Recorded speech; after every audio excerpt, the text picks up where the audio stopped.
Thank you. So here we go again. Uh, can this move?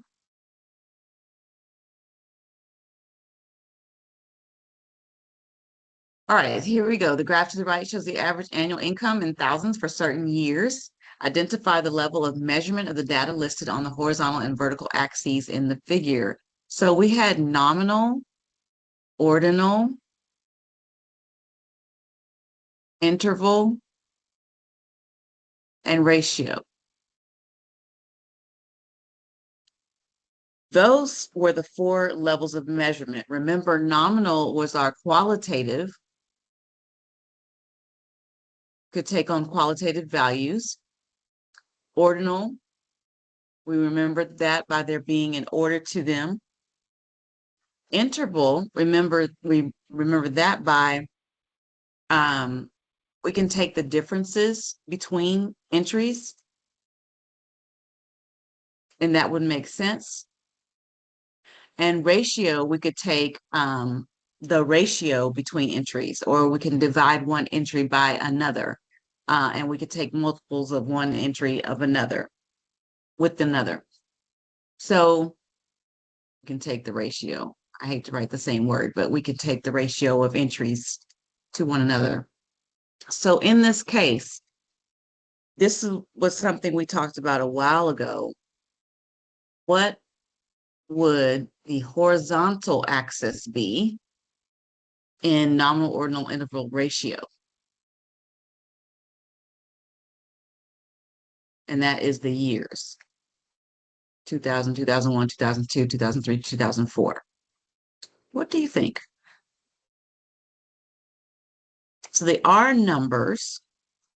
We can put them in order, but can we take the differences between the two?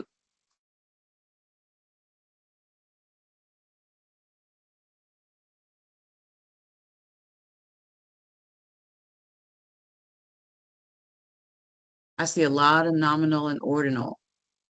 So in ordinal, we can put them in order, but in interval, we can take the differences between the two. And does it make sense? 2002 minus 2001, we could do that. Okay, in this case, we have an interval level of measurement. That is interval level. The years are interval level.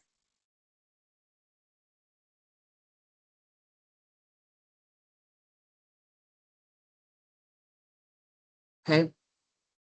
Remember, nominal is qualitative. Um, Qualitative means characteristics, right? Annual income, what do we think about that one? Can you take differences between the values? Does it make sense to take a ratio of the values?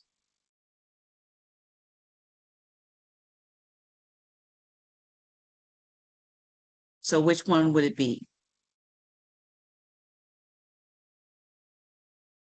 Right. So ratio would be right, right. The annual income. So we're going back all the way back to the very, very beginning of what we did in the very beginning. So here we go. We're going to look at a picture, use a frequency histogram to complete the following parts.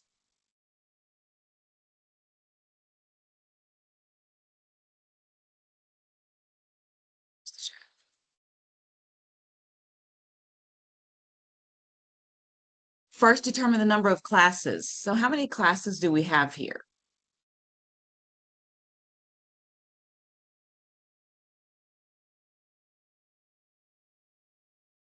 How many classes are there?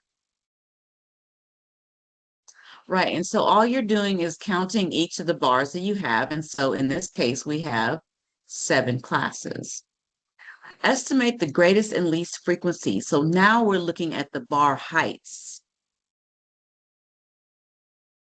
The least frequency is this one here, and the greatest frequency is that one there. So what would be an estimate of what the least frequency is? And we go from 0 to 100, And so the middle would be 0 to 50. What do you think that number would be if you were to guesstimate the value? Yeah, about 25, 30. 25, 30. Yeah. What about the greatest frequency? The greatest frequency.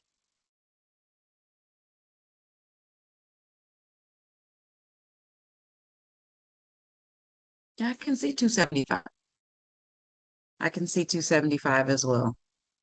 So we'll just say here we went with 25 and 275. So the bar heights. Now, what is the class width?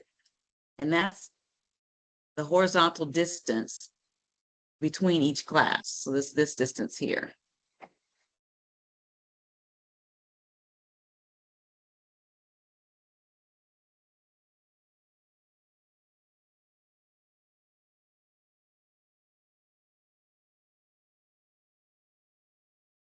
All right, 44.5 minus 34.5. True. Class width is 10.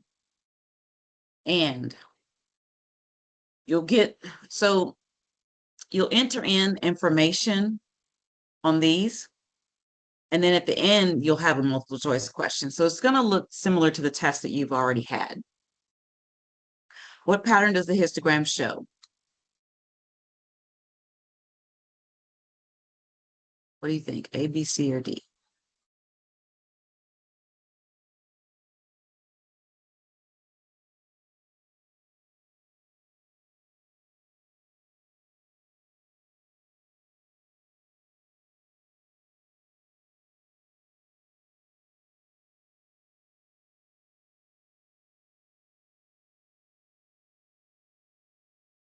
And so to answer this, you might want to go through and compare each of those to the picture.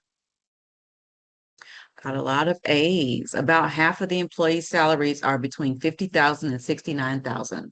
So 50,000 and 69,000 right there.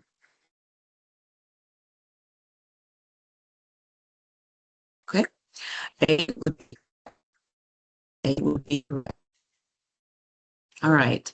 Now we get into constructing a frequency distribution. And remember on the system, they gave you the boxes and you had to fill in each little box and fill in each little box. And then you hit check my answer on the homework at least. So one of the things that we have to do in this case, we're going to pull out the information. We're using 5 classes. Which class has the greatest relative frequency and which has the least relative frequency? Okay, so what we need to do, first of all, is put our data in order. And so I've taken the liberty of putting this data in order. So we have from the least to the greatest, and the class width, if you remember,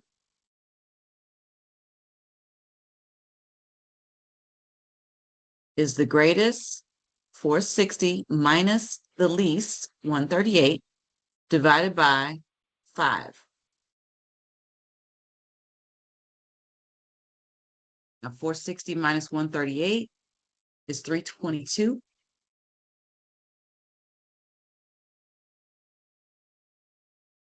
And divided by 5 gives us 64.4, which we will round up to 65. So then we start building out our classes, construct the frequency distribution. All right, I start with 138. Remember, I'm going to construct the left side first.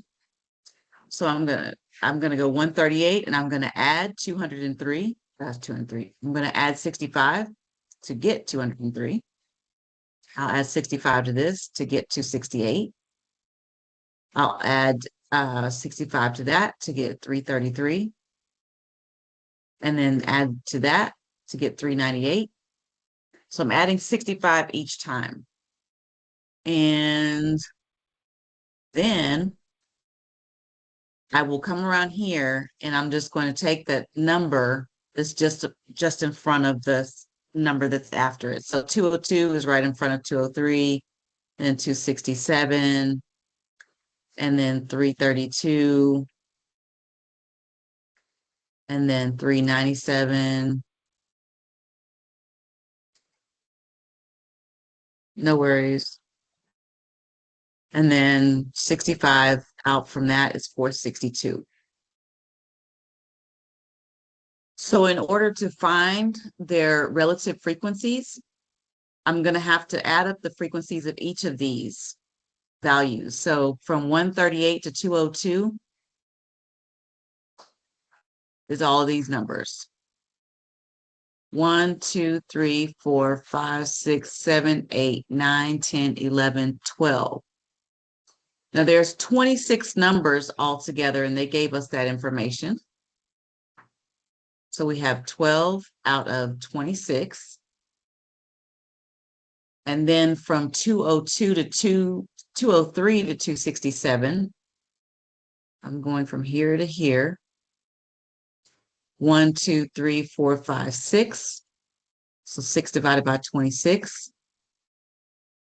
And I'll just give us the rest. From 268 to 332, there's 4 values. Then from 333 to 397, there's 1 out of 26. And then from 398 to 462, there's 3 out of 26. So the relative frequencies then will be 0.462, 0.231, 0.154, 0.038, and 0.115. I'm hoping I didn't put the drawing up here right on this screen, because we won't be able to figure out which one is the frequency. So they asked us which one has the greatest frequency. Well, that's going to be my first class from 138 to 202. This is the greatest frequency. Which has the least frequency? That's my class from 333 to 397. So this has the least relative frequency. So I did put that over the top. So here's our numbers. We kind of go down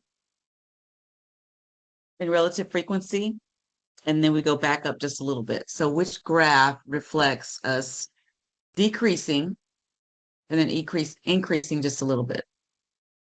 Which one matches our relative frequencies?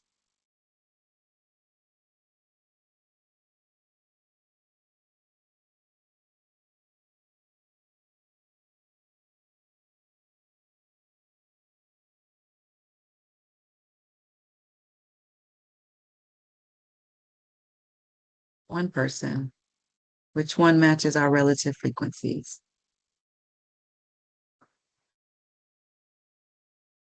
And you can match back, since I've got D as an answer here. I'm looking for 0.46, then 0.231, then 0.154, 0.038, and 0.115. The difference between C and D is that C doesn't have a bar, doesn't have a 1, 2, 3, fourth bar. And we actually had something, it was 0.038. It was really low, but it was there. So the correct answer is D. D is our graph.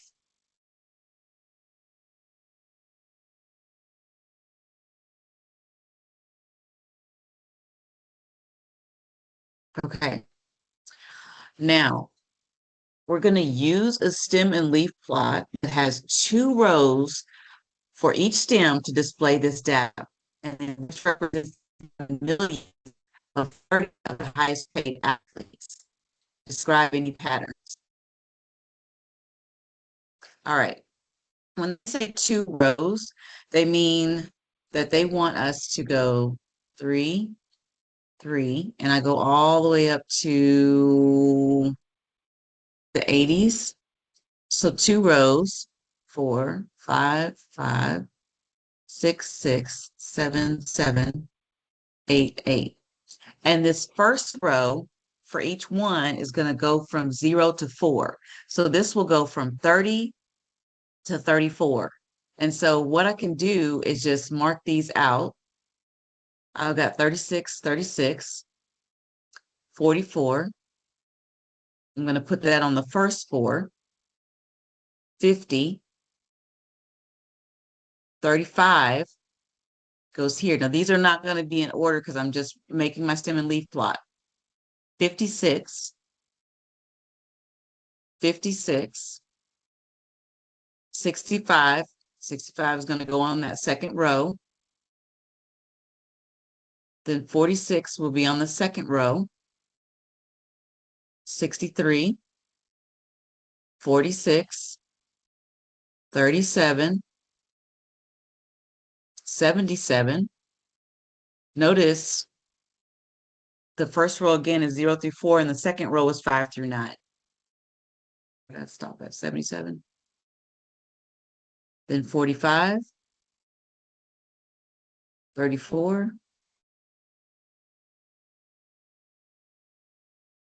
44,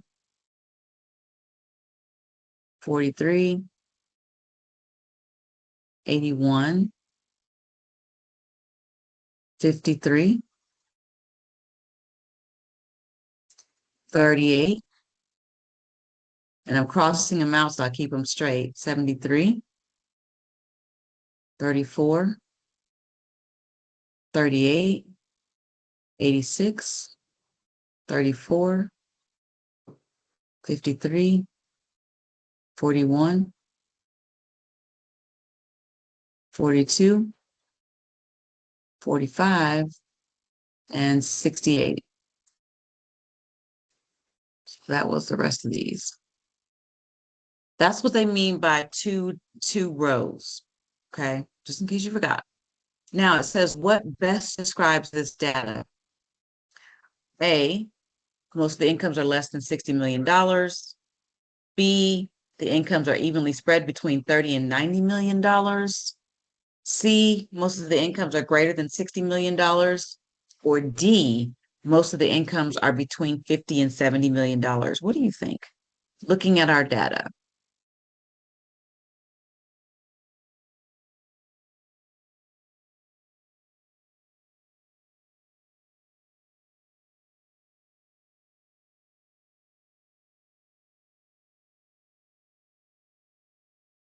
Okay, lots of A's, and you would be correct. Most of the incomes are less than $60 million.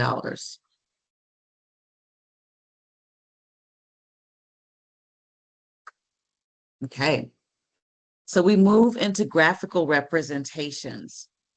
It says display the data in a Pareto chart. Describe the differences between the pie chart and the Pareto chart. Differences in how the pie chart and the Pareto chart show patterns in the data. Okay, so we've got the pie chart on the right side. Remember, the Pareto chart is going to go from greatest to least. So we can automatically eliminate, it says construct a Pareto chart to display the data. We can automatically eliminate A and C because the Pareto chart is going to go from greatest to least. So which one is it? B or D?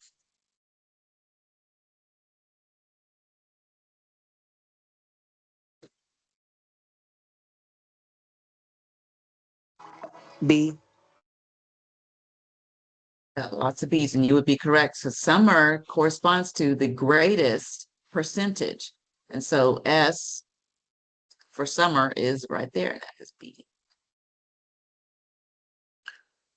All right, now we're going to describe the difference in how the pie chart and the Pareto chart show patterns in the data. Choose the correct answer below. Now I'll let you read through the answer choices and think about which answer would you select.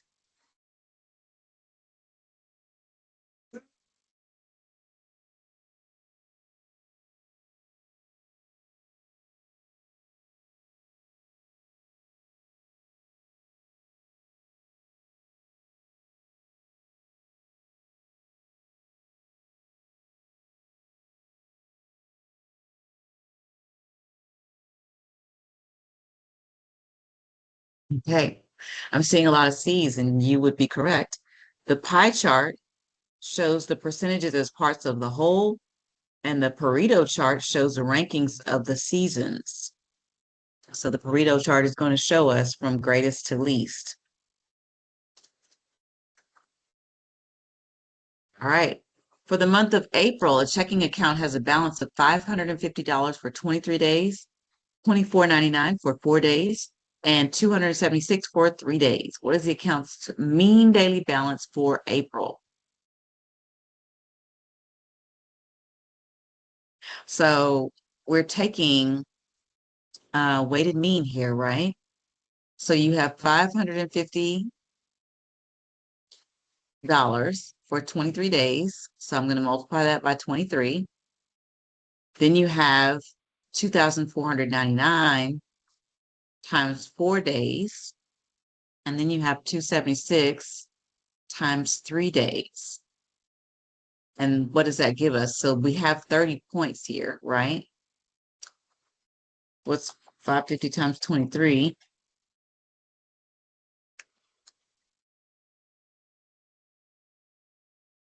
12,650.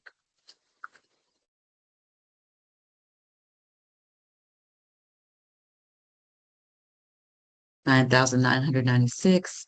And then 276 times 3 is 828. And so we would add all of those up together to get 23,474. Once I add those numbers together, what do I do with these two numbers that I've found? What do I do with those two numbers?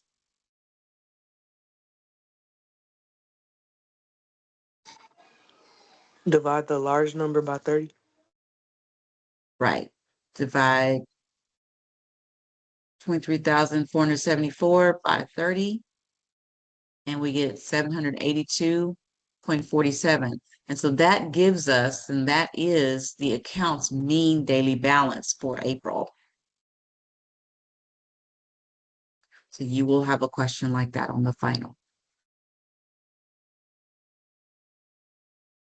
Okay. Well, approximate the mean of the frequency distribution for the ages of the residents of a town.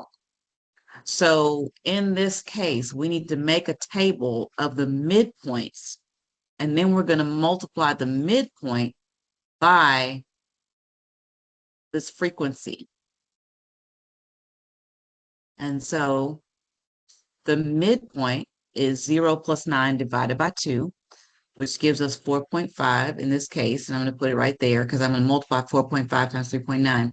Now, I'm moving up by 10 each time. So I don't need to um, recalculate like 20 plus 29 divided by 2. I can actually just go up from the previous number, the previous midpoint.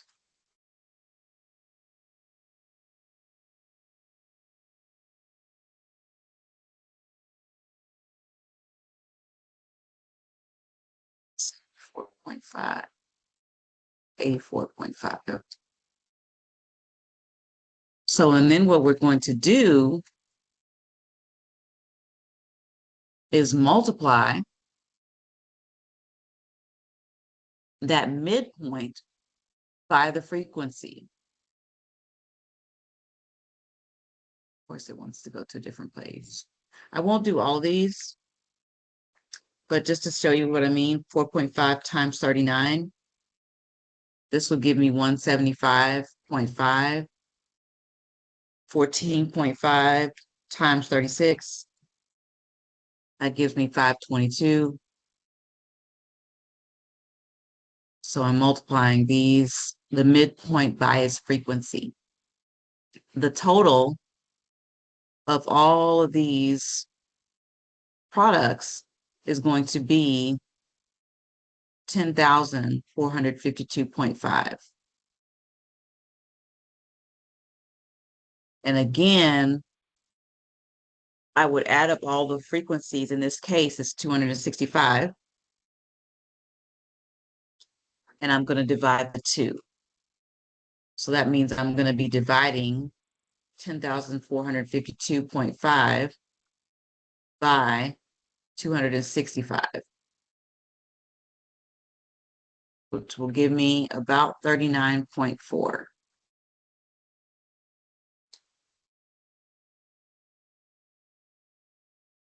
Okay. And thus far, we haven't really put anything in the calculator as of yet, except for like these basic multiplication expressions. See if I can move this.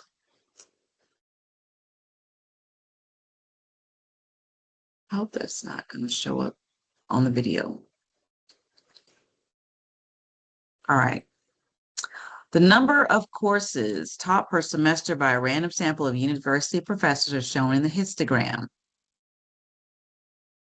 Make a frequency distribution for the data, then use the table to estimate the sample mean and the sample standard deviation of the data set.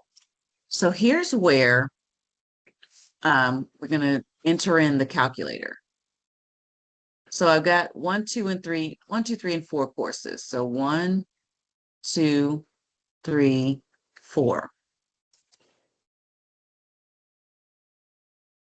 And their corresponding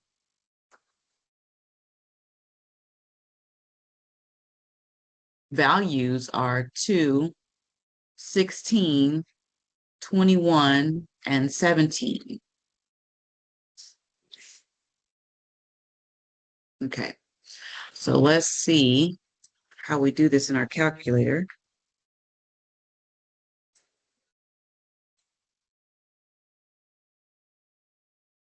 Is that that way? Well, let's do that. Okay, so our values were 2, I'll write on this one.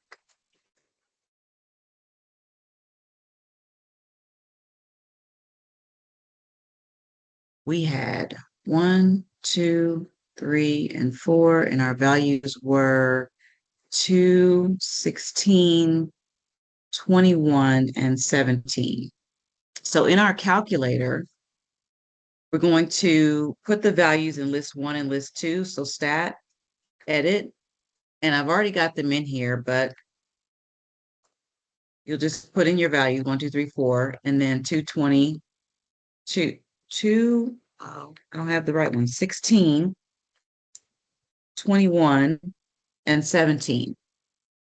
And so I'll get out of that and I go stat, calculate one variable statistics. So I'm going to place list 1 and list 2 separated by a comma in this parentheses. So second 1 for list 1, second 2 for list 2, and enter. Now, they gave you a mean of 2.946, and they're going to use the sample standard deviation of 0.861. Remember, the calculator is going to give you the sample standard deviation and the population standard deviation, but in this case, we're taking the standard deviation of the sample, which is 0.861. Now, let's hop on over to StatCrunch and see how that works in StatCrunch.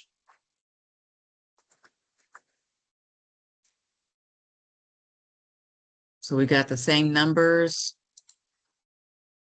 2, 16, 20, and 21. So I put my numbers in var1 and var2. Stat calculators, not calculators, stat summary stats, grouped binned data. This is the grouped bin data. Bins are going to be in var1, and the counts are in var2. And I'll click on compute. So notice I've got my mean here of 2.946 and my standard deviation of 0.861. And that's the same as what was on the calculator.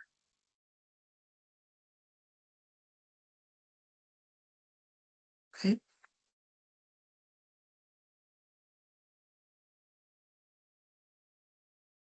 All right. So we got the 2 ways of doing that. All right. Find the 5-number summary Find the 5 number summary. Well, the first thing you're going to have to do is put these numbers in order. And we can actually find that in the calculator by plugging in the values that we have into like one of the lists, list 1 or list 3, right? Because notice on this side, it gives you the minimum, the quartile 1, median, quartile 3, and the maximum. So I won't go through and put in all the numbers here, but I do want you to know that you can put it in a list, and you can do the same thing with StatCrunch. You can put the numbers in a list all the way down. And then we did summary stats columns. Kind of want to put the numbers in, but it's not going to be quick. So I won't do that. I won't put you through that, the entering in the numbers. But I do want you to recognize that you can use technology or you can do it yourself. You can put the numbers in order and then find it that way. But I do recommend that you use technology because you are taking a final, and some of these questions are going to be fast and some of them are going to take a little bit longer. Like the ones towards the end will take a little bit longer. Okay.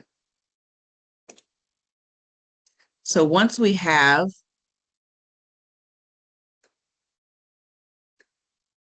our 5 number summary, and I'll give it to you, it is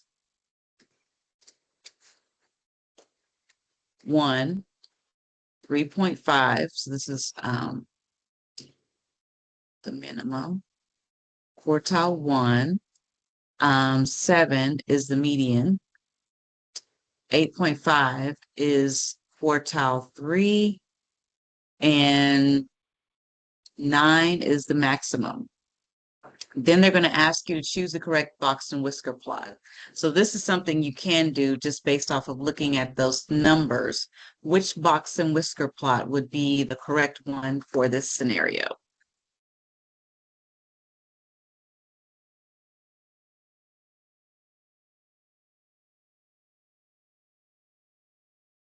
Got some agreements there.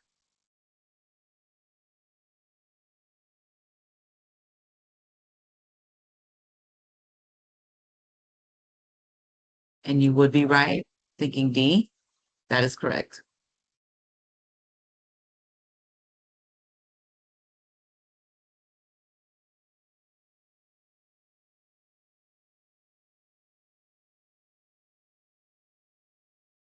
Hey, so here is one of the ones from our probability section. A restaurant offers a $12 dinner special that has 5 choices for an appetizer, 10 choices for an entree, and 4 choices for a dessert. How many different meals are available when you select an appetizer, an entree, and a dessert? So what do you think we do? What are we going to do in the situation with those values?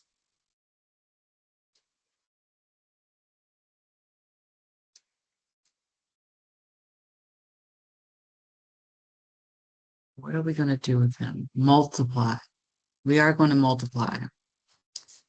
So we're going to multiply, right? 5 times 10 times 4.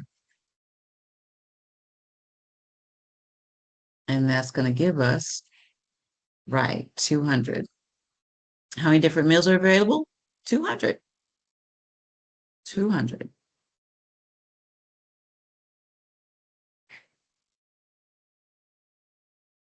All right, let's see if you remember this one. A realtor uses a lockbox to store the keys to a house that is for sale. The access code for the lockbox consists of 6 digits.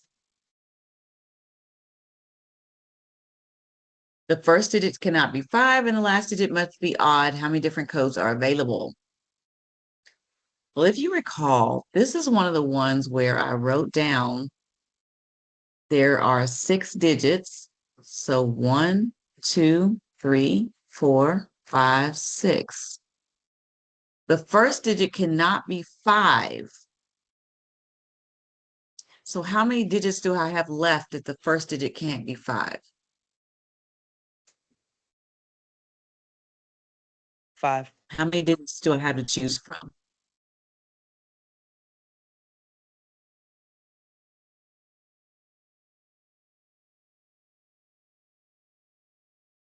You're right, we are going to multiply, but there are now 9. Remember, our choices are 0 through 9.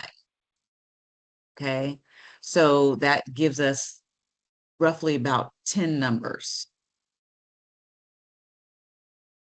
Yeah. So there's 9 to choose from because one of them, we can't use one of them, which is 5. Okay. And the last digit must be odd. So that means 1, 3, 5, 7, or 9.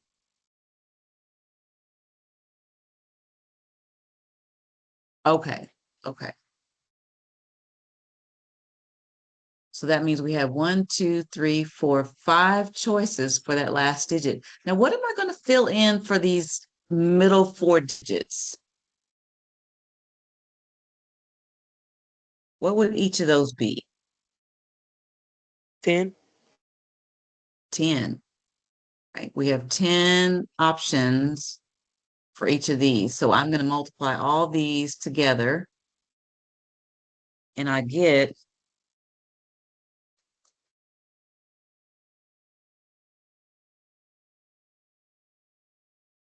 10 to the fourth. Was it 9 times 10 to the fourth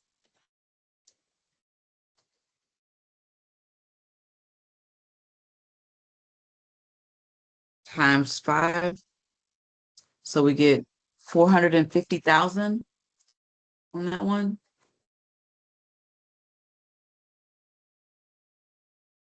So this is 450,000. How many different codes are available? A lot. Quite a bit. Okay. Still in our probability mode, we're going to find the probability that a randomly selected student is male, given that the student received a business degree. This is going to be a division problem, but what are you going to be dividing?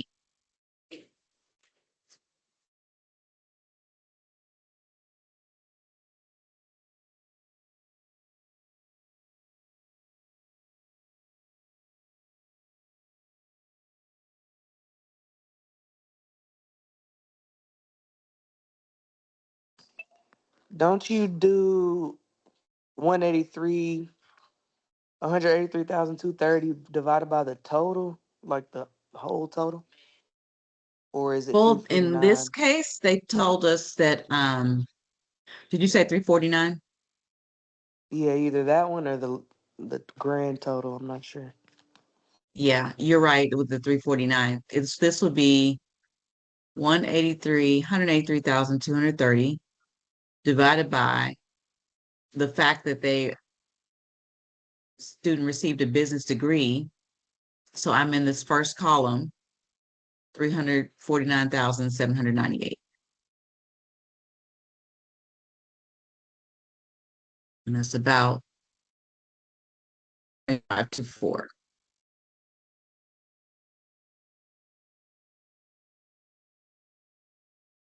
What about the probability that a randomly selected student received a business degree, given that the student is female? Where are we looking at now? 166,568. And what's our denominator? The 349. So 349 would be for given that they have a business degree, but this time they said given that the student is female. So you're right, it would be the total females. So 1,078,266 in this case, right? 0.1545. Perfect. So when it says given, it's always telling you the category that you're going to divide by, basically. Yes, that's a good way to think of it.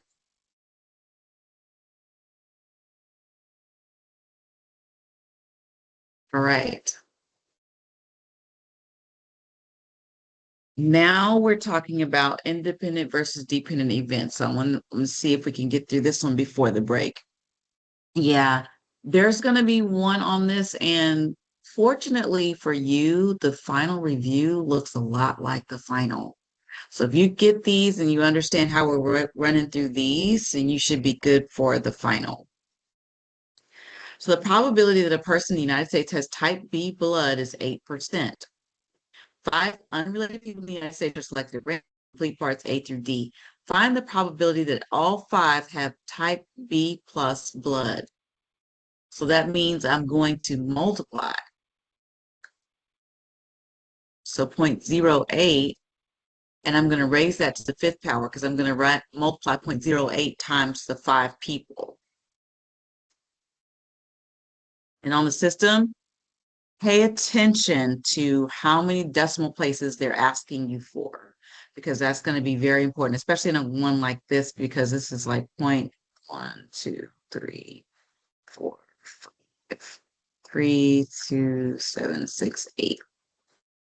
So they'll probably ask you for 1, 2, 3, 4, 5, at least 6 or 7 decimal places. Now, find the probability that none of the 4 have type B plus blood type.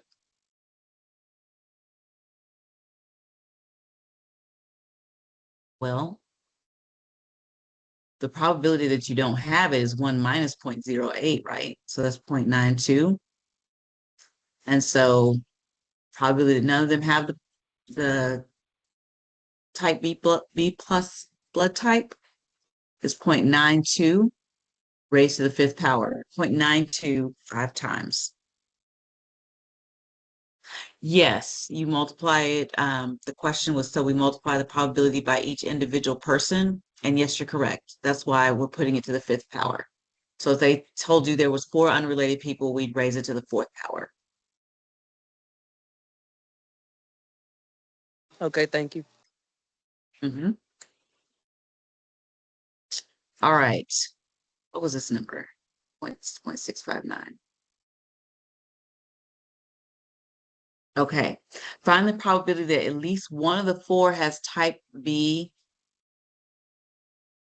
blood, type B plus blood. At least one, this was that tricky one, probability of at least one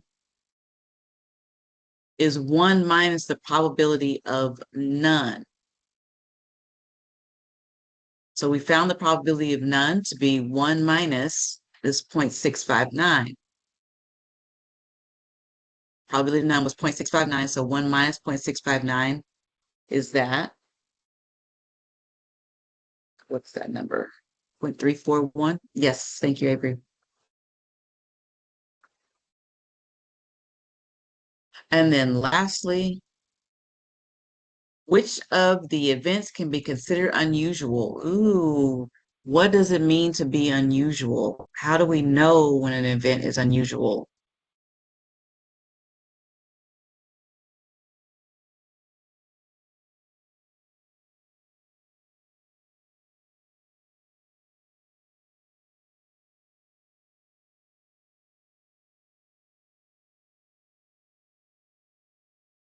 What is that number that we compare it to?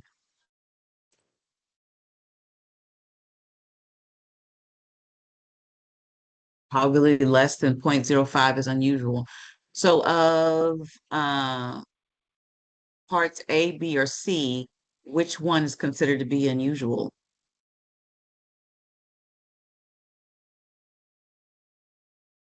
A is unusual, Just right?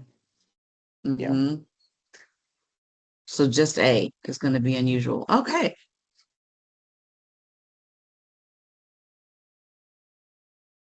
Right. We're going to decide whether these events are mutually exclusive. Explain. Are these events mutually exclusive? Do you remember what the words mutually exclusive mean?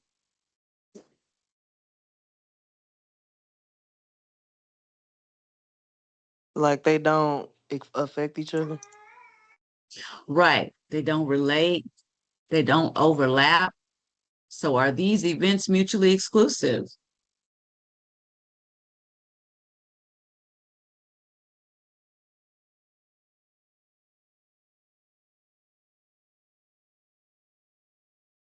Yeah, I No, think no, so. you're right.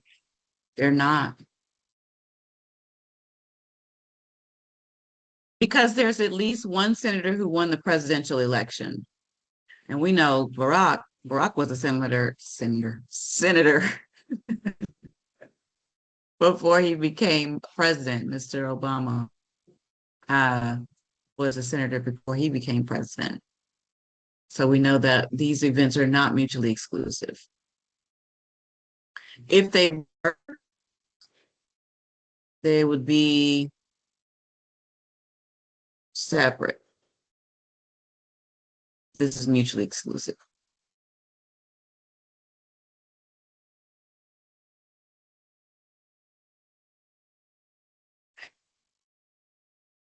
All right, so the responses of 1,152 voters to a survey about the way the media conducted themselves in a recent political campaign are shown in the Pareto chart.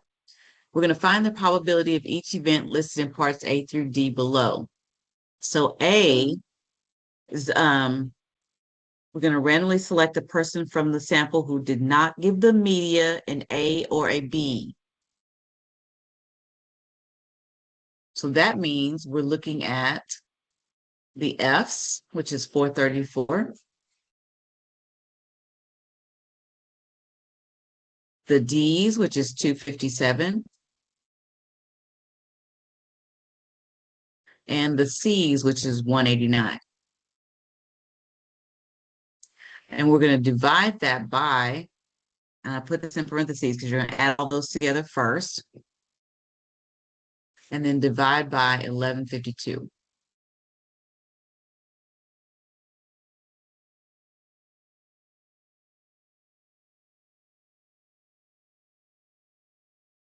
And in that case, we get approximately 0.764. Yes, thank you. If we randomly select a person from the sample who gives me a grade better than a D, what are we adding together in that case?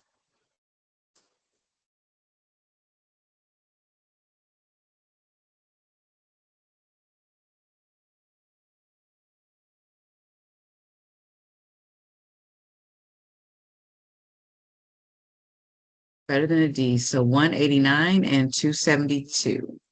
Right.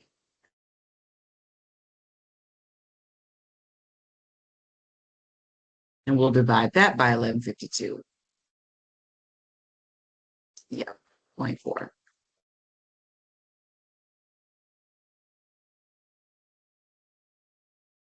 All right, and the probability of randomly selecting a person from the sample who gave the media a D or an F. What are we adding together?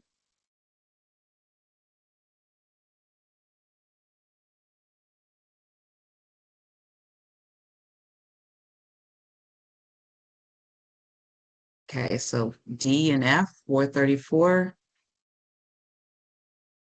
and 257. Then we'll divide that by 1152. And what do we get?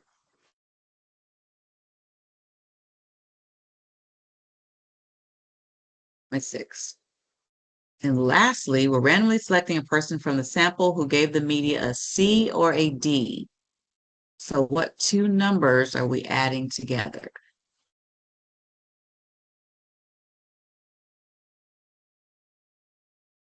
A C or a D?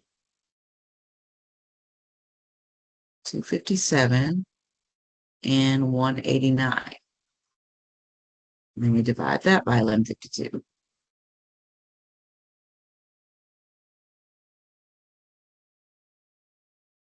No, 0.39.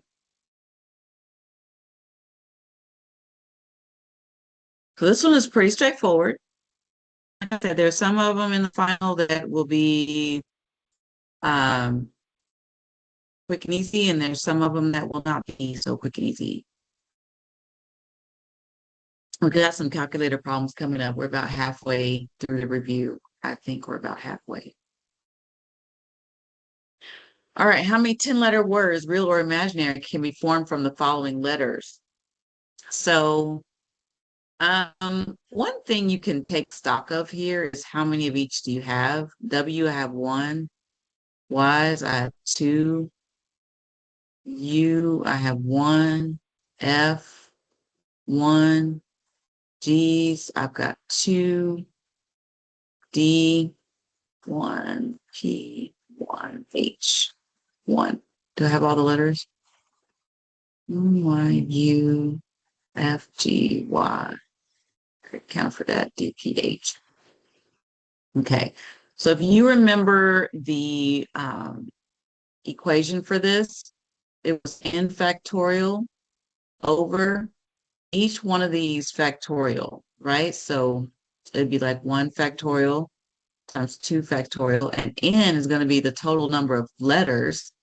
So 10 factorial, 1 factorial.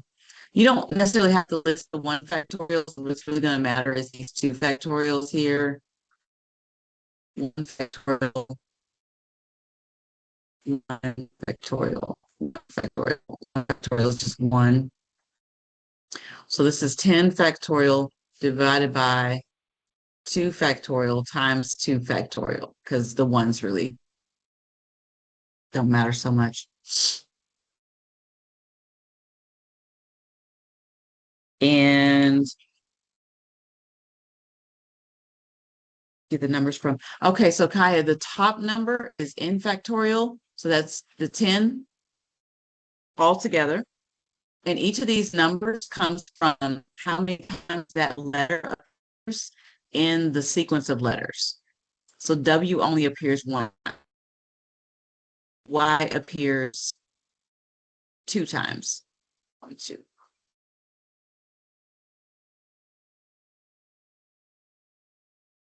Right. It's 907,200. Now, do we remember where the factorials are in our calculators?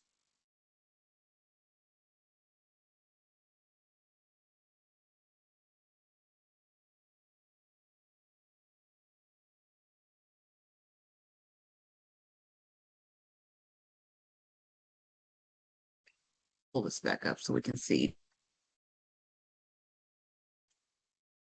So in our calculators, you go to math and then PRB, and there's the factorial there. So 10 math PRB factorial divided by 2 math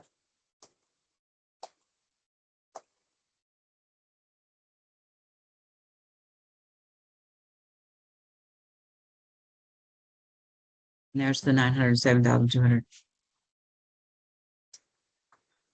Yes, yes, you are right. We simplified the equation down to just the 2 factorial times 2 factorial because 1 factorial is just 1. Thank you. Uh-huh. Okay. Use the distribution to complete parts A through D below. Find the probability of randomly selecting a household that has 1 or 2 televisions. 1 or 2 televisions. So what is that probability going to be? 1 or 2 televisions. What do we do?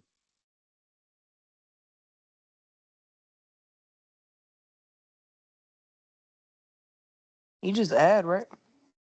Yeah. Yeah. 1 or 2. So I'm just going to add 0.14 and 0.27.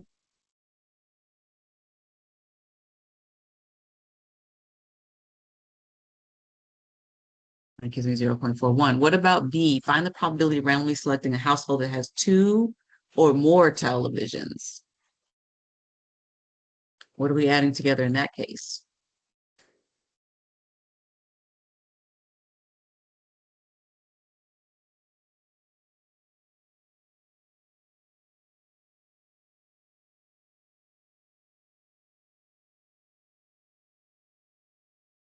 Right, 0.27. Oops, shoot, that's gonna go out. Sorry about that. 0.27 and 0.54.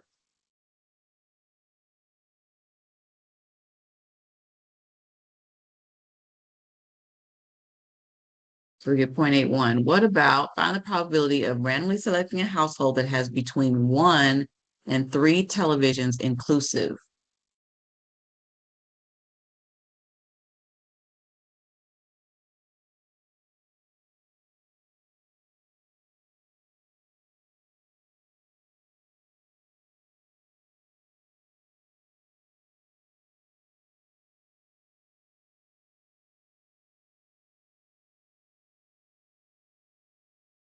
Okay, so 0.14 plus 0.27 plus 0.54.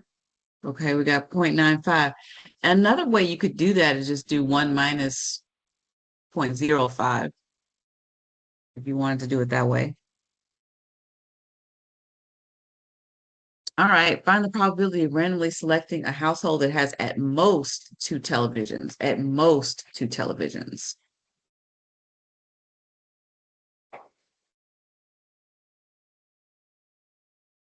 0.46. How did you get that?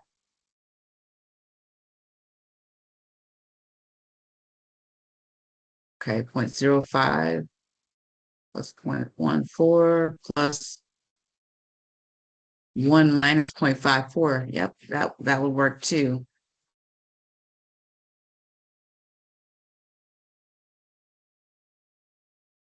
So you can use the complement rule on these.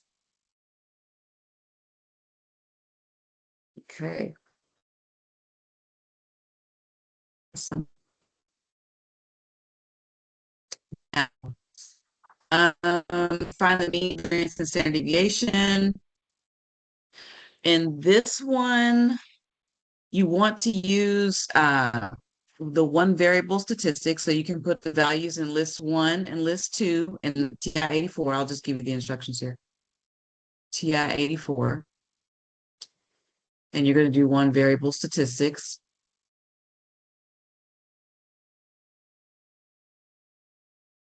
And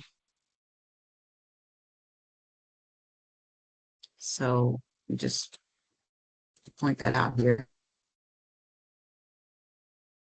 So you'll put your values in list 1 and list 2. Remember how we did that stat edit? List 1 and list 2. If you go to the very top and hit clear enter, it clears out the entire list and you don't have to worry about clearing out each entry. And then you'll put in all the entries that you have for list 1, list 2. Then you go stat, calculate one variable statistics, and then you do list 1, list 2. I didn't put anything in there because I'm not going to put all those numbers in there. I should have pre-populated those numbers, but I did not. This is what you would do in that case to find the mean variance and standard deviation. Now in StatCrunch, this is not a grouped bin data problem. So we would go to, get to it, Stat Calculators Custom. Stat Calculators Custom, and the values would be in var 1 and the weights would be in var 2, wherever you put that list of values. Remember, if you're using StatCrunch, you can read the question, the problem right in from the double windows. You can click on this here and open in StatCrunch, and it will open that up and it'll populate the values in so you don't have to retype them. But you will have to retype them. I didn't see a lot of problems in the review to where you'd have to retype a lot of numbers. This is probably one of the more type heavy ones if you're using TI-84. But in your in StatCrunch, is stat calculators custom.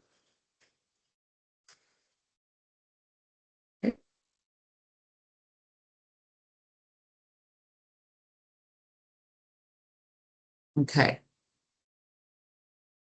For the sample statistics, which level of confidence would produce the widest confidence interval? Explain your reasoning.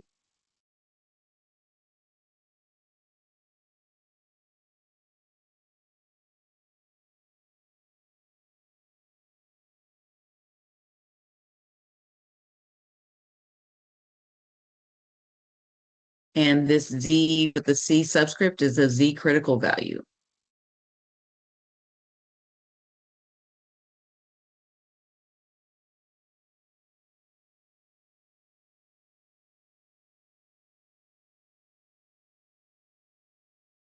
First answer. Okay. And you'd be correct. The widest interval is 99% because as level of confidence increases, the Z critical value increases. That's true.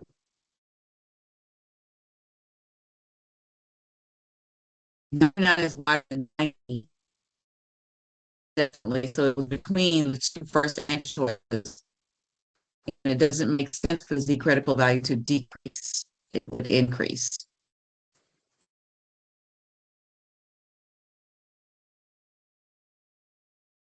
All right.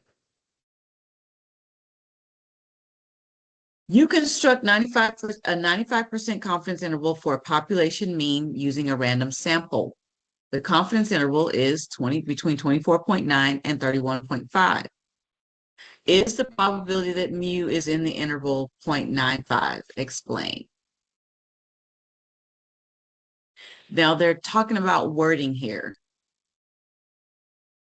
Do we say the probability interval is 0.95? Would we say that when we're explaining our confidence interval?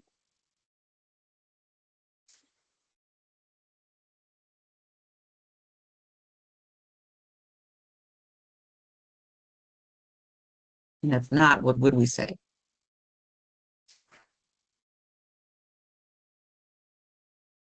Yeah. We would not say the probability that mu is an interval. We're not talking about probabilities. We're talking about with 95% confidence, the mean is in this interval.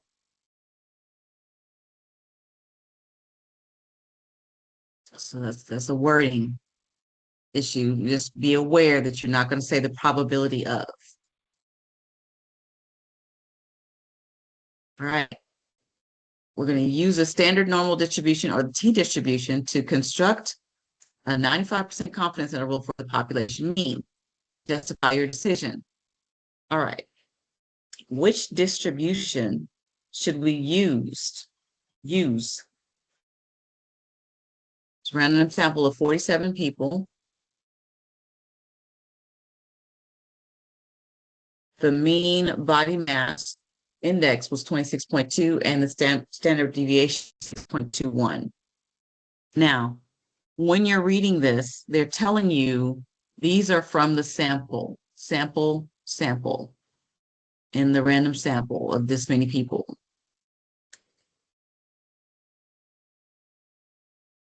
So will we use a normal distribution or a t-distribution?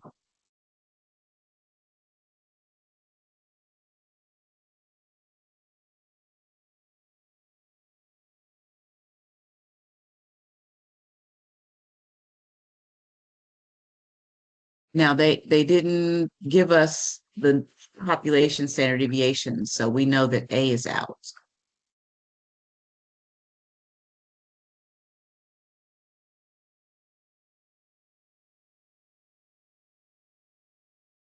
Sample is random. The population is normal. Did they tell us the population was normal?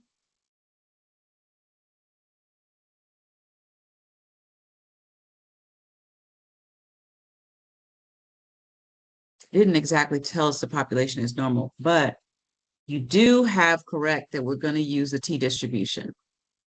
And why? In this case, we're going to use the t-distribution because the sample is random, n is greater than 30, and the population mean standard deviation is unknown.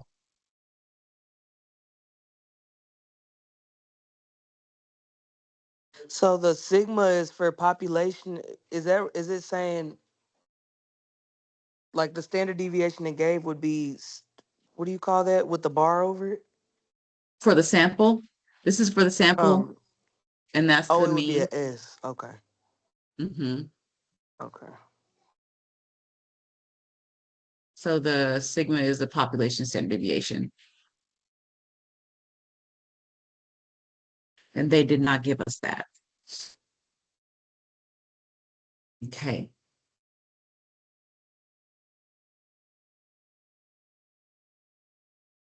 So now we want to find the confidence interval.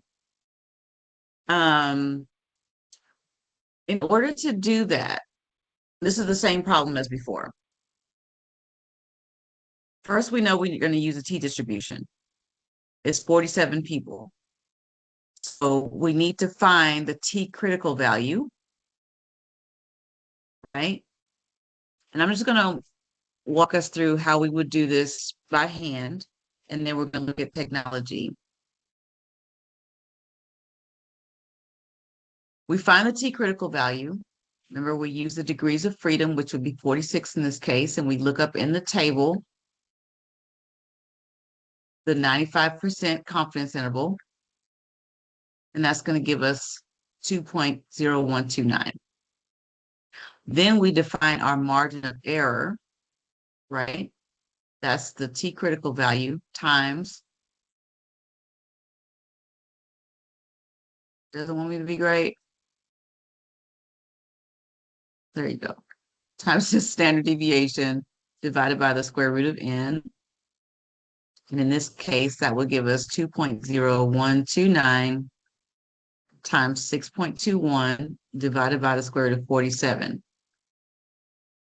which is approximately 1.8233. Well, by hand, in order to find the confidence interval, we're going to add and subtract this value from 26.2. So 26.2 minus 1.8233, and that's going to give us 24.38.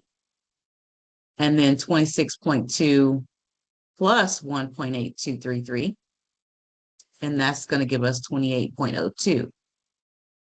So this is if you had found this t-critical value in the table, and they do offer tables in the problems, certain ones of the problems.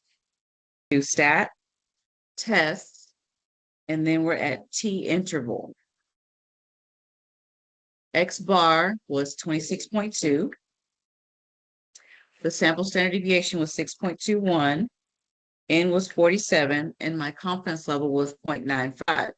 Now, we get a lower and an upper value of 24.38 and 28.02. So it's the same thing as if you had done it by hand. Now let's look at StatCrunch and see how we would do it in there.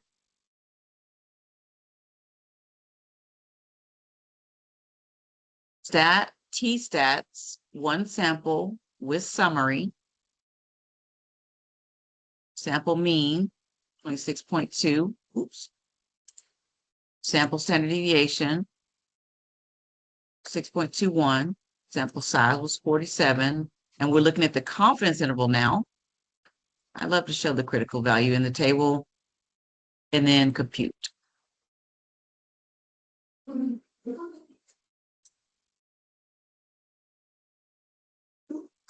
So this is the critical value that we had before, and this is the lower limit and the upper limit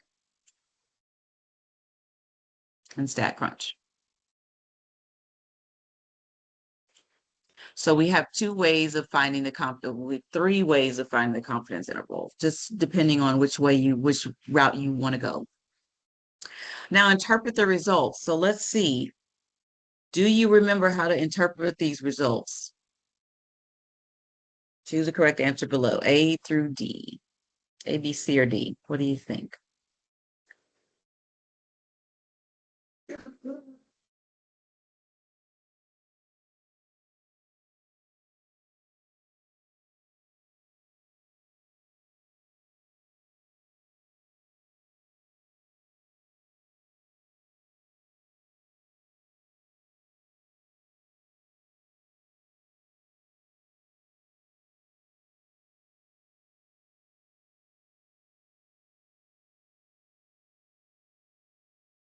Of A's, and you would be correct.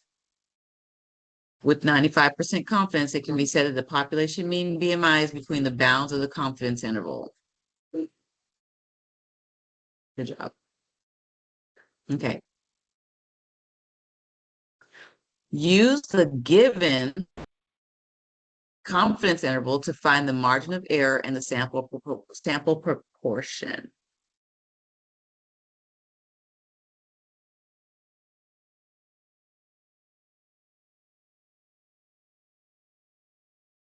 Okay. How do you do that? Well, you want to find out what's the distance between these what's the distance to the middle? So 0.672 and 0.70. We want to know what is in the middle here. How do we get that? We'll do 0.70 minus 0.672 and divide that by 2 to give us 0.014. That's the distance from 0.672 to the middle. This is this distance. And it's the same distance here. Well, in order to find the sample proportion, the value that goes in here in the middle, p hat, you're going to add 0.672 and 0.014.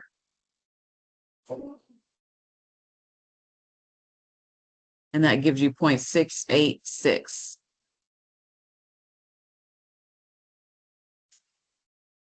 The margin of error was 0.014, and the sample proportion is 0.686.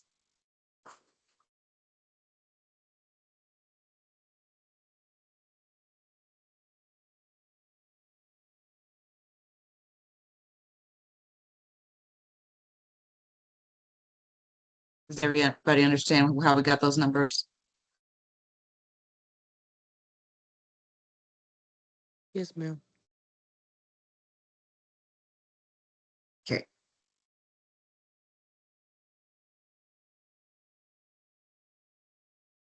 Awesome. Now, type 1 and type 2 error. These are, the first thing you want to do is define what the type 1 error is and what the null and alternative hypotheses are.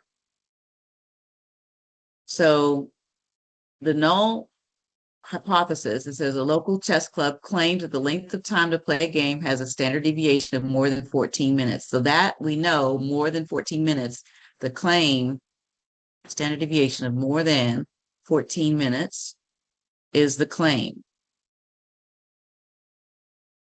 So that means the opposite, standard deviations less than or equal to 14 minutes, is the null hypothesis. What is a type 1 error? Type 1 error is rejecting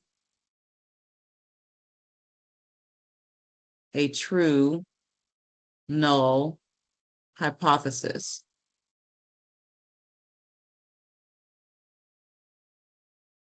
How come the opposite isn't less than equal to, or sorry, how come the opposite is from greater than is less than equal to instead of just less than? You would think it's just less than, but because we know the null hypothesis has an equal sign in it, always we use the equal sign in it. when we're Okay. defining the null hypothesis. But in regular old, let's say regular old math, um, the opposite of greater than is less than. The opposite of greater than equal to is probably less than equal to, right? Yes. So Okay. I see where that question is coming from. Okay. Type 1 error is rejecting a true null hypothesis. So a type 1 error will occur if the actual standard deviation of the length of time to play a game is, now, I know this is hard to imagine, but in this blank, they have options less than, equal to, greater than, and I forgot what else. But in this case, if the actual standard deviation of the length of the time, this is a true null hypothesis, is less than equal to, because this was the null hypothesis, but you, in true type 1 error form, reject the null hypothesis, and then they, in this section, they just want you to rewrite what the null hypothesis is.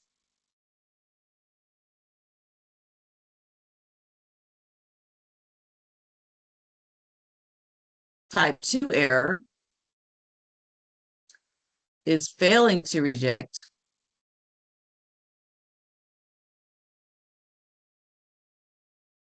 a false null hypothesis.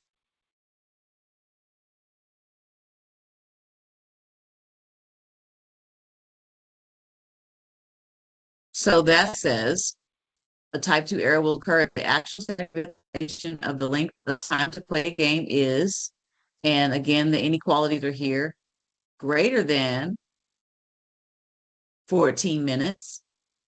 You, in the form of type 2 error, fail to reject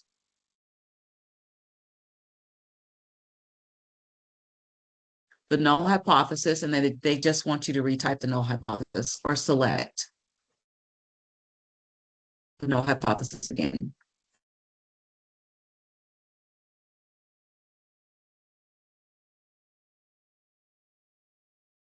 We covered these so briefly. So, if it's not as clear as you would like, make sure that before you take the exam, you go back over type 1 and type 2 errors.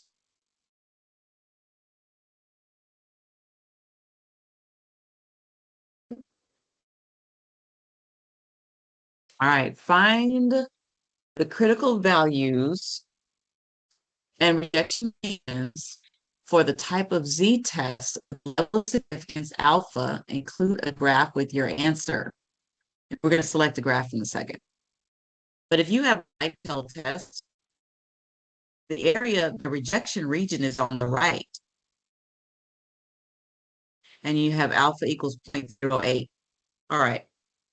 So in your calculator, to find these values,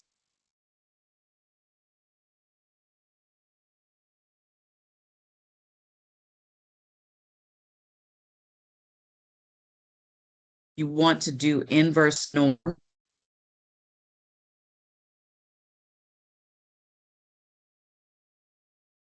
it go? Inverse norm.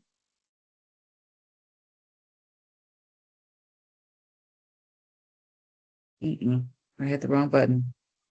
Second, vars.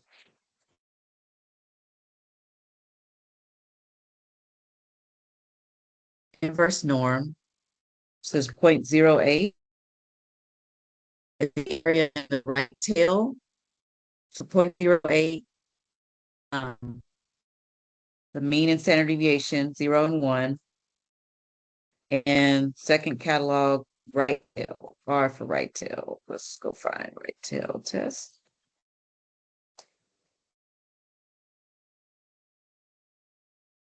Oh, wow. Okay, there it is. It's moving a little slow there.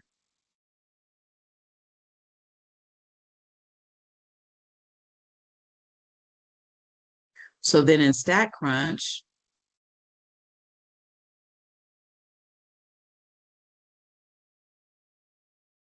stat calculators, normal. And this is a right tail test. So I changed this direction of the inequality to reflect the rejection region in the right tail. And then I could put 0.08 in the area field, and you get 1.41.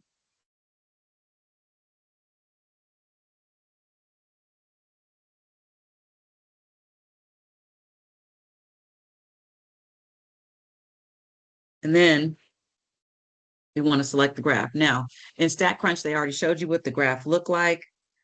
We know that if it's a right tail test, the rejection region is on the right.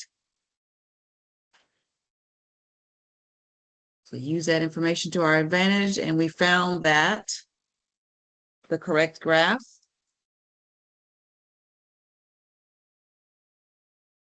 is A. Yeah, you're right.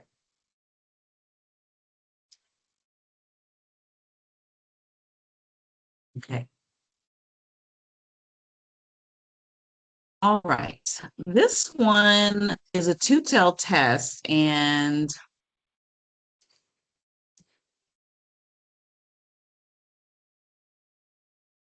what you need to do in your calculator is take this value 0.005 and divide it by 2. And that gives you 0.0025, right? Then when you do inverse norm, now this is a two-tailed test, so I'm just going to give you the answer already. If it's a two-tailed test, the rejection regions are on the right sides, the right and left sides.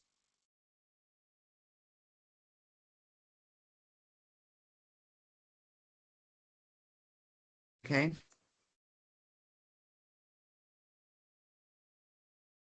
So if I inverse norm,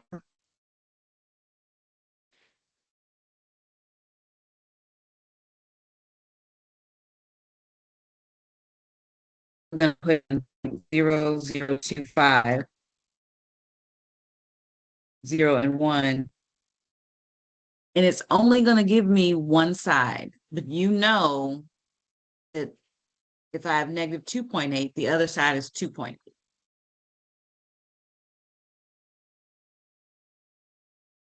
So it gives me this side here, negative 2.8, and the other side is 2.8.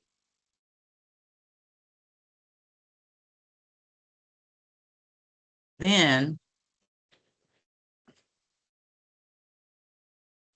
in StatCrunch, the only thing we're going to do differently is here we're going to be in the between calculator. And I know it's telling you the rejection region is in the middle, but that's not what we're looking for. In the area field, we're going to put 0.995.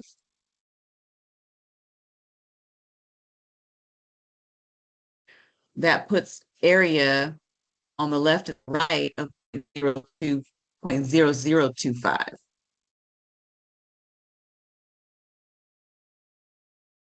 So what we did with StatCrunch is we did 1 minus 0.005, which separates those two rejection regions, the 0.025 and 0.025. And these are our cutoff points. So the reason we can do this is because we're just looking for the cutoff points, negative 2.81 and 2.81.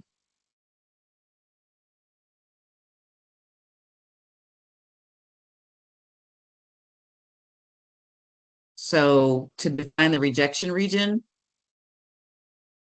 Z is going to be less than negative 2.8, and Z is greater than 2.8. So StatCrunch looks like answer choice B, but really and truly our rejection regions are on the right and the left extremes.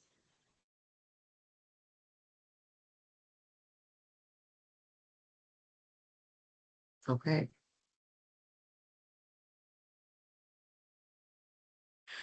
So we're going to do the same thing, but this time with a T test. It says find the critical value in rejection region for the indicated T test. Level of significance and sample size N.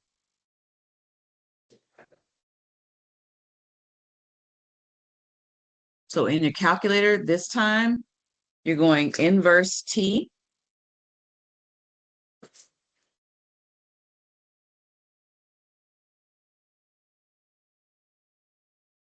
And it's option 4 for me, inverse T. I'm going to put 0.10 in here. And my degrees of freedom goes in this section. So it's 23 minus 1. Because remember, degrees of freedom is N minus 1. So 22 goes there and enter.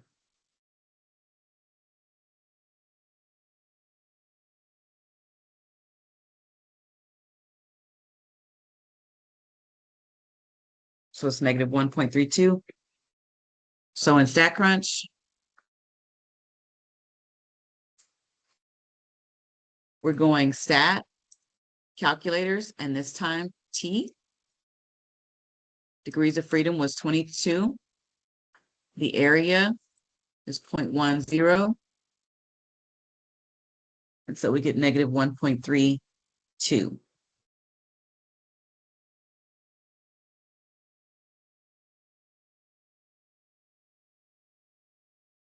Okay.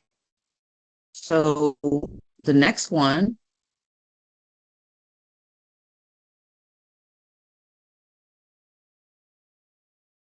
we're looking at the rejection regions. We're going to state whether the standardized test statistic T indicates that you should reject the null hypothesis. Explain. Okay. We'll do this one before we head off to break, and then we have about 5 more questions after that. So we should probably be getting out a little bit earlier than 9:50. All right. You got T of 0 equal to 2.146. This is my cutoff, right? But I have a T statistic of 2.237. Do I reject or fail to reject the null hypothesis? What do you think? If I have a T statistic of 2.237 and my T critical value is 2.146.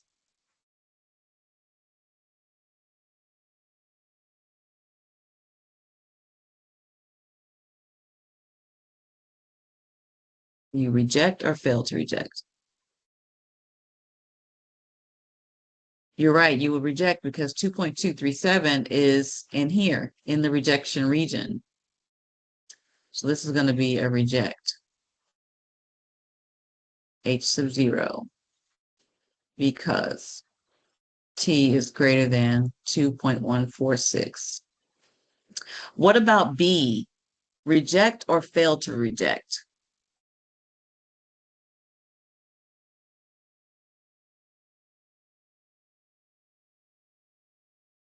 Right. 0 is in the fail to reject region. So fail to reject.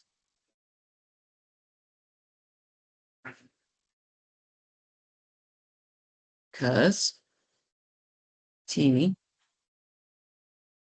is less than 2.146. What about C? What about C? 2.124. Do we reject or fail to reject?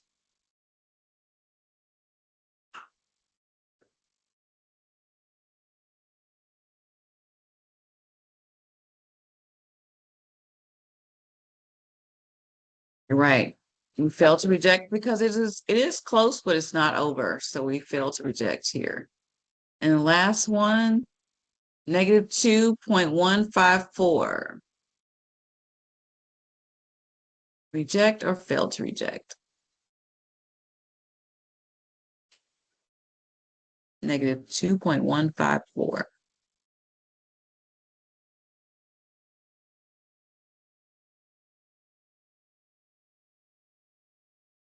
You are right.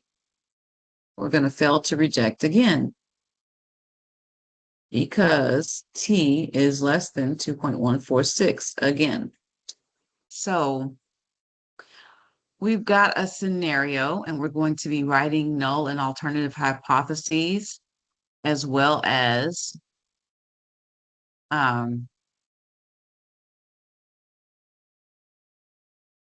calculating the critical values, determining the rejection region, finding the standardized test statistic, and rejecting or failing to reject the null hypothesis. Then we're going to interpret that. Okay, so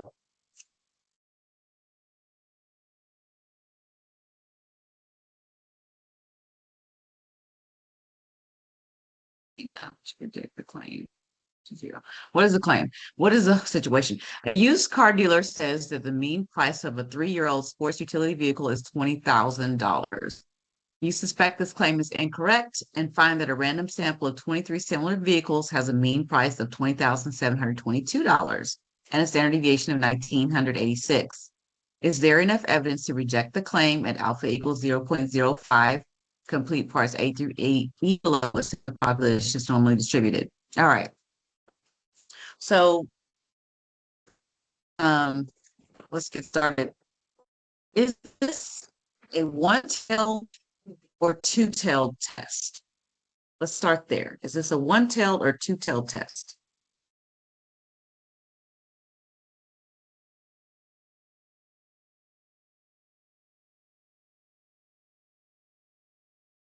Two-tailed. You are right. So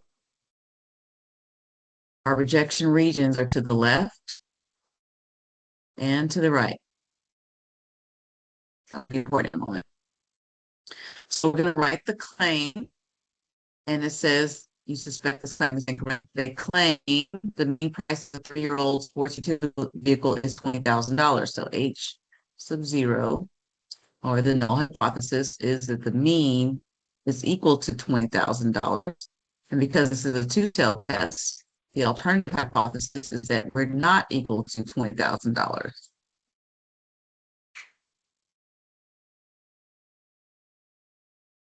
Okay, and we want to know, what is our T critical value?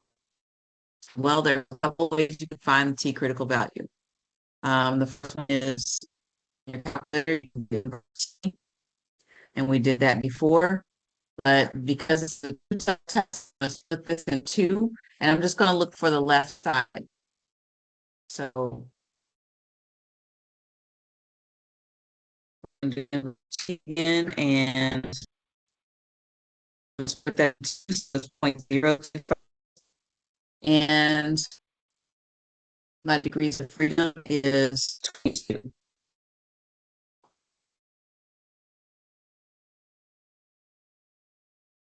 So negative 2.074. So I know that I am negative 2.074.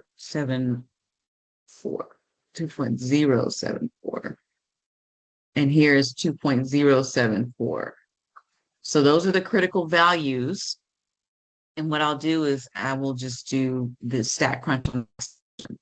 This one will be the calculator, and then stat crunch on the next one. All right. Determine projections is we already did. So that means where T is less than negative 2.074 and T is greater than 2.074. That's our rejection region. Find the standardized test statistic. Well, we found that by going X2 over S divided by S. So we can plug that in. So 20,000 minus, oh, that was supposed to be X bar, 20,722. Where did you get the 2.074 again? So that is my T critical. And you want to go back to the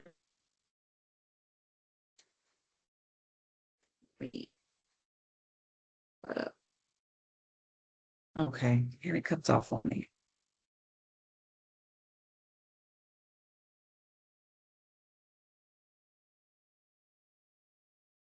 Okay.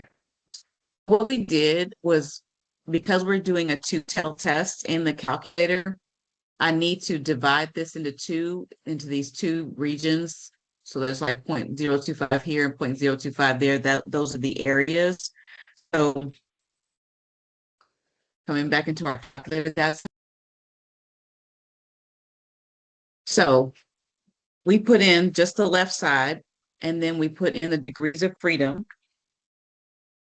and that just gives us the left side. And we know the right side is the positive of whatever the left side is. Is that what you were asking?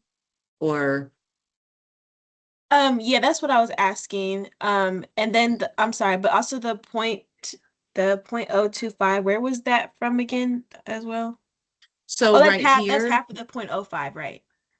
right? Okay, I got it. Thank you. Cool. And I was filling that back in, and it looks like, is it going to be negative, Avery?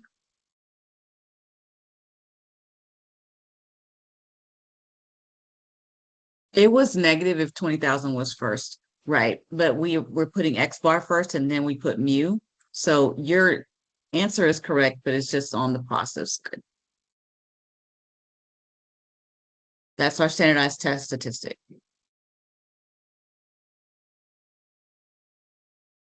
So are we going to reject or fail to reject the null hypothesis?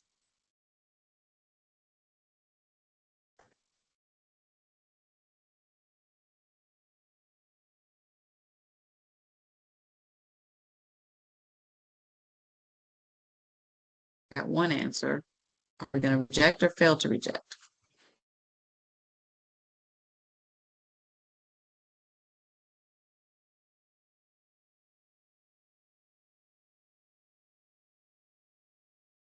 So fail to reject is correct.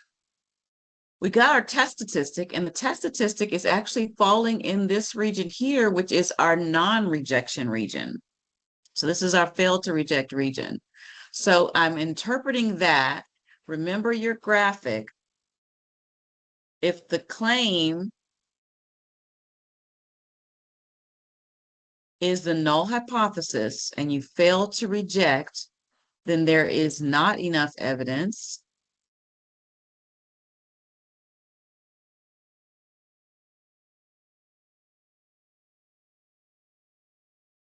to reject the claim.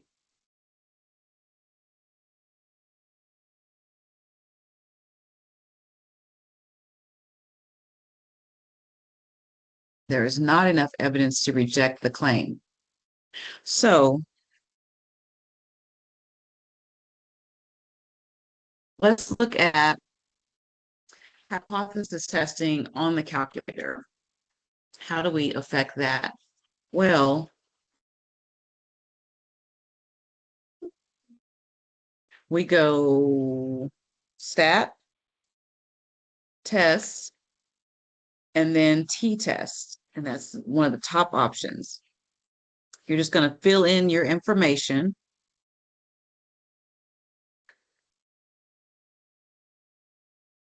We got mu, mean, standard deviation, 1986, N was 23. They give you your test statistic T, and your p-value is 0.095. So that lets you know that you are failing to reject the null hypothesis, because the p-value is greater than the significance level.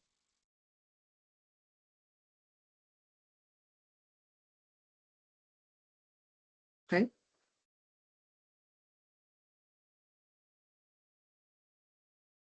And just because we're here, I said I was going to just do the calculator, but I feel like I would be jipping the people who are using StatCrunch. So we would go to t-stats, one sample with summary, because we have all that information, and we put in the sample mean, the sample standard deviation, the sample size, and we're doing hypothesis testing, 20,000. Put your mean mu in there. You can show the critical value, and a significance was at 0.05, so that is correct. And I'll hit compute. They give you the critical value, and they give you the test statistic and the p-value, of course. So if you're doing this on the calculator, Uh-huh. like the t-test portion that you just showed, and before you hit calculate, it says like mean is not equal to mean, and then like it says less than, and then there's also greater than. Which one are you clicking before you calculate? So it was already on not equal to, so I didn't click on That's fine. anything, but Okay. oops, but you can move it around. But it I doesn't think matter. it matters because it matters depending on your test, right? So if it's not equal to, you have to select not equal to. And ours was a not equal to. Because the HA was not equal to? Right. Okay. And that one is following the HA.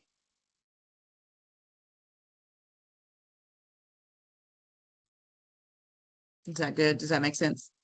Yeah, that makes sense. And then I'm sorry, one more Okay. thing is so Uh-huh. like the the 20,000, that's like your first mean. So like that would be like the U mean, and then the 20,722, that's the X mean of the line on top The mean of the sample, table. Okay, the cool. X Thank bar. you. Mhm. Okay. All right. At the very end, we actually did proportions, population proportions. First, you want to decide whether the normal sampling distribution can be used. And that's where we did, oops, the NP is greater than 5 and NQ is greater than 5. We tested it that way. So in this case, let's see, can the normal sampling distribution be used? N is 25 and P is 0.15. Is that greater than 5?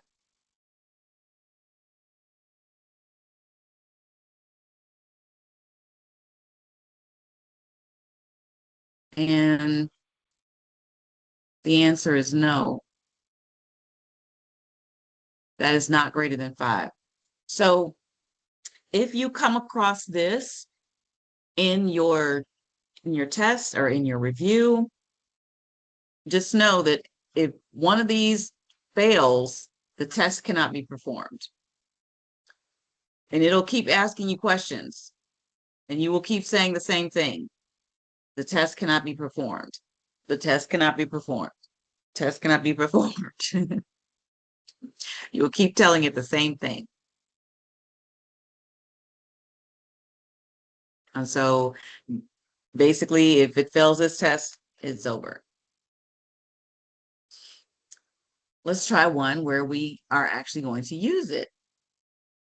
Can the normal sampling distribution be used? And so then we're going to check N times P that is greater than 5 and check that N times Q is greater than 5. So N in this case is 100 and P is 0.27, and that is greater than 5. Yes. Then in this case, N is 100 and Q is 0.73. Is that greater than 5? Yes, that's true. So can the normal sampling distribution be used? The answer is yes.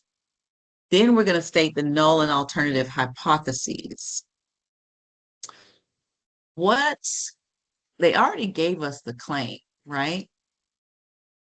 Is the claim the null or alternative hypothesis?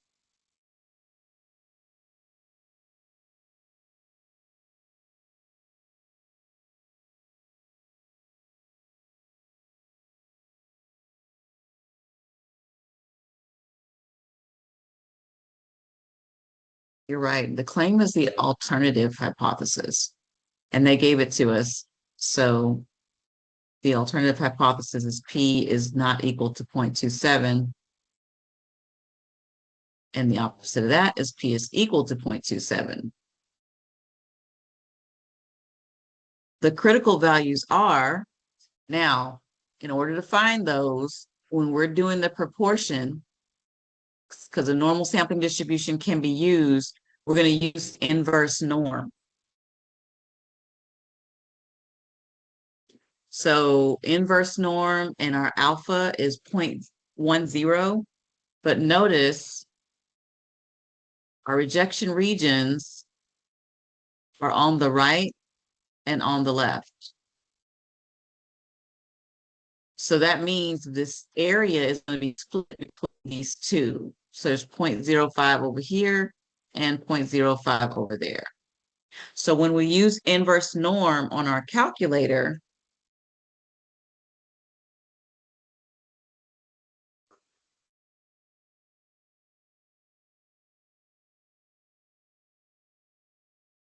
oh, I'm always thinking I can do it on the computer. We're going to put in 0.05 because we're dividing that area in two. So 0.05, 0, 1, enter, and we get a left critical value of negative 1.645 and a right critical value of negative 1.645. So right here, my cutoff, 1.645, 1.645. Again, in StatCrunch, stat calculators normal between, and we're in between, what's in between is 0.9 and 0.10 is on the outsides. Remember, when you're using the StatCrunch calculator, you're actually just finding the bars, the barriers. Where are our boundaries? Excuse me. So negative 1.645 and 1.645. Okay.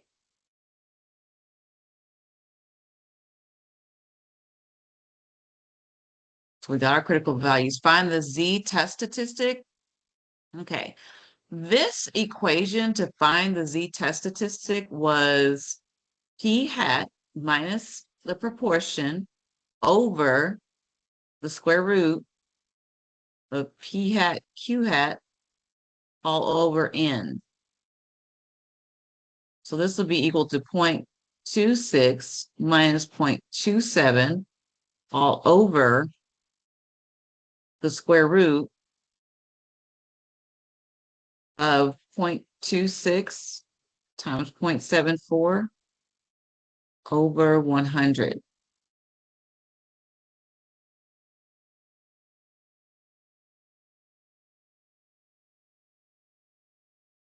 I hadn't put that in my calculator.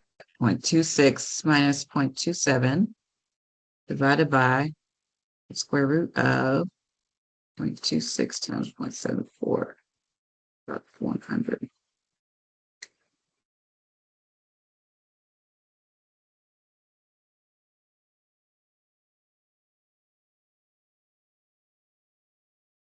It gives us negative 0.227. So that's the z-test statistic.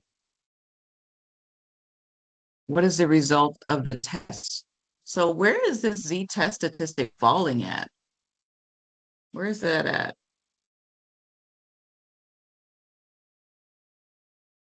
Is it in the rejection region or the fail to rejection region?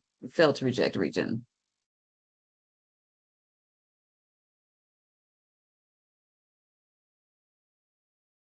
Fail to reject. Negative 2.27, negative 0.227 is somewhere in the fail to reject region. So we're going to fail to reject.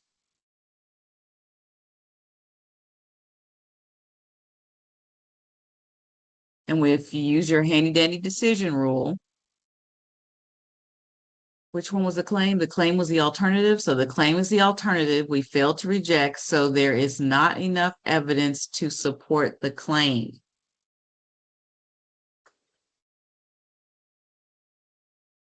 Could you explain that whole like the claim and the fail to reject thing?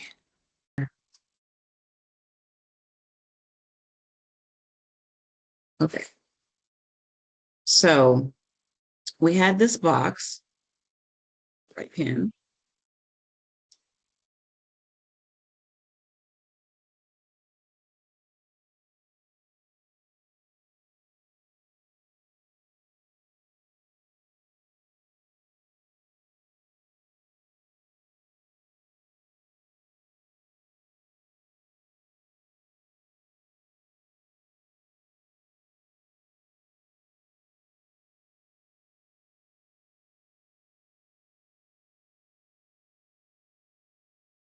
Um,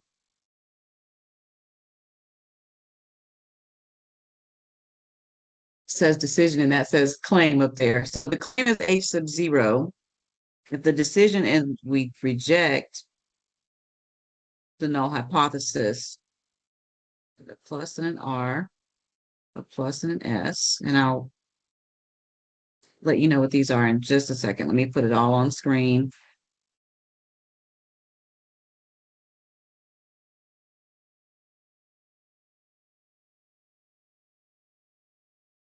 Plus was there is enough evidence.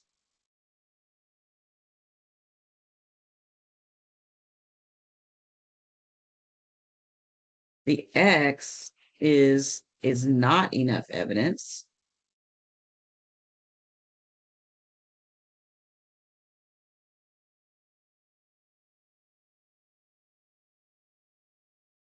R is reject, and the S was support. So what you do is especially in this case here, the claim was the alternative hypothesis. So I'm in this right here. I'm right here. The claim is alternative hypothesis, and I failed to reject. So I'm looking at the decision rule here, failed to reject. And so I come to here, what's in this box where the two meet is not enough evidence to support. So the X and the S is not enough evidence to support. And so every time you want to have this handy on your note card, every time you come across the decision, you look at what is the claim? Am I rejecting or failing to reject? And the verbiage goes, if it's a plus, it is enough evidence. If it's a R, it's reject, S is support. X is not enough evidence.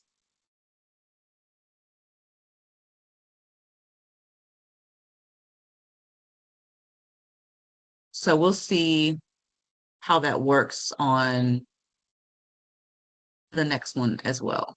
But in this case, we failed to reject. The claim was the alternative. And so we're looking in this bottom right box.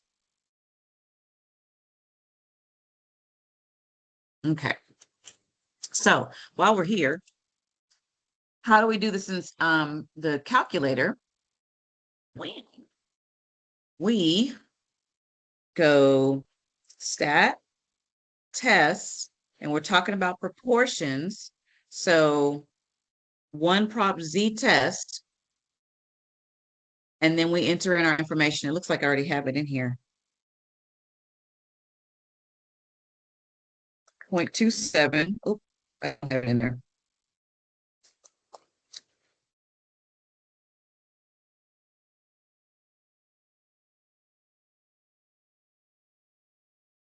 X is 26, where our P hat was 0.26, and we had 100 people. So 26, and N was 100. We have our Z of negative 0.225.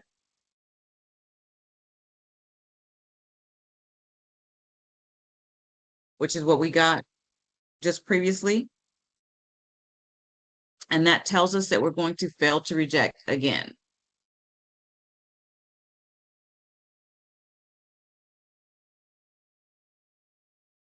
And the p-value is ultra high too. So 0.8217 is definitely greater than 0.05.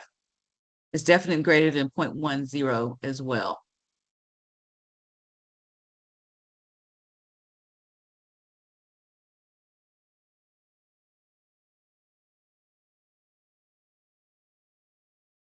There we go.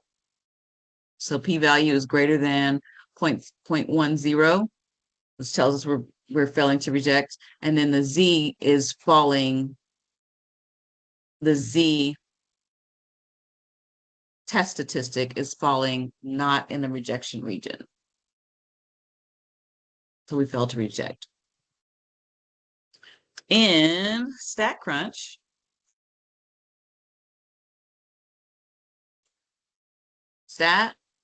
proportion stats, one sample with summary. So we did t-stat, and we're now doing proportion stats. Number of successes, 26. Number of observations, 100. And P is equal to 7.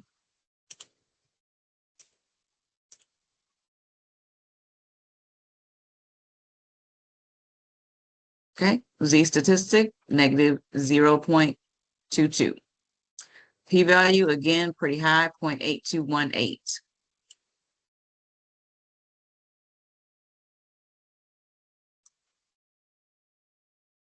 Okay. Yeah, so these last ones are a little bit longer, but I think we're done with the hypothesis testing ones, if I'm not mistaken. Right, we are. Okay. Any questions on the hypothesis testing questions? So how come you did 0.27 for the PO and then 26 for the X? Like, wouldn't that be 0.26, not just 26? So when they ask you, they're going to ask you for the proportion. They are looking for an X and they're looking for an N. So 126. So the proportion P hat is equal to 26 over 100. So even though they didn't give us an X, we can find what X is by multiplying 0.26 by 100. Okay, and I'm sorry, can you show one more time how to use that graph? Like, this was kind of the only thing that I really don't understand. So the graph in the calculator, No, the graph that you drew out for us. oh, this one. So I always draw like what looks like a normal curve, right? And we found the critical values, negative 1.645 and 1.645. So those are our bounds.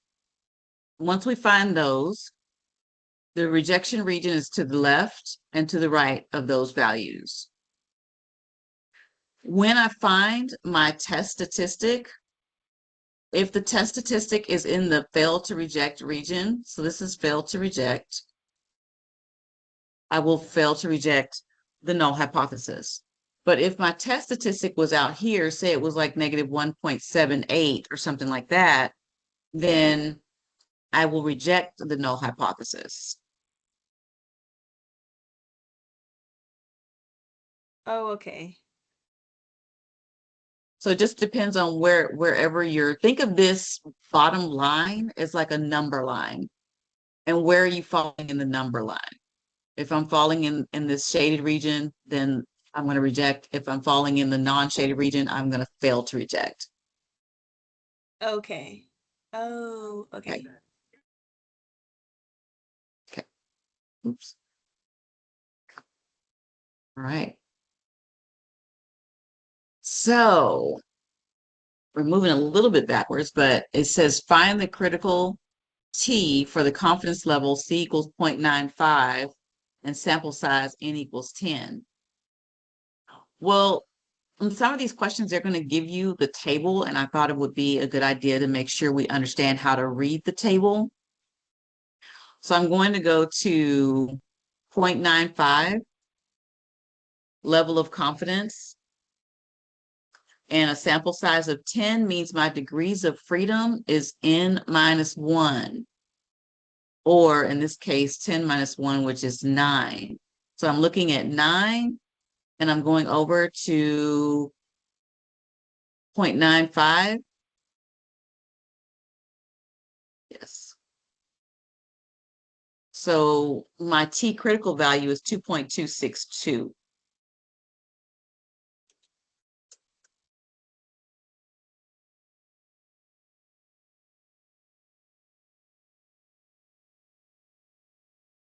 Okay. Easy enough to find with a table. And we've done it so many times on the calculator. I won't belabor that point. All right. Okay. This says construct the indicated confidence interval for the population mean mu using the T distribution. Assume that the population is normally distributed. Well, let's look at how we do this. And we're doing a confidence interval now.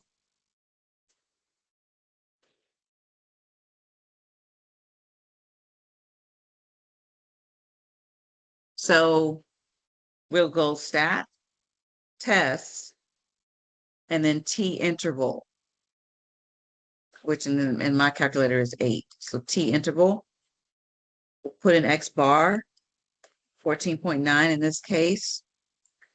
The standard deviation is 2, and it's 6. Oops. Whoa. How do I go back? There you go. And 0.9 is my confidence level. So my confidence, the lower,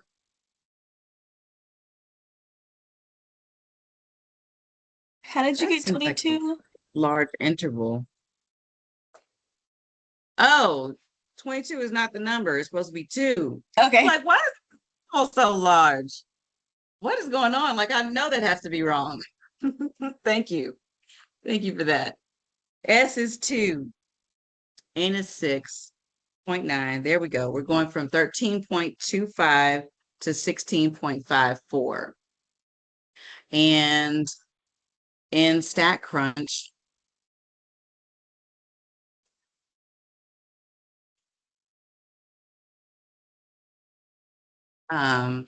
T-stats one sample with summary. Now, doing the same thing. Let me pull in the information. Sample mean was 14.9. Sample standard deviation was 2. Sample size was 6. Confidence interval and 0.9 is what that is. And compute. Okay. And here's our lower and our upper limits, 13.25 and 16.54.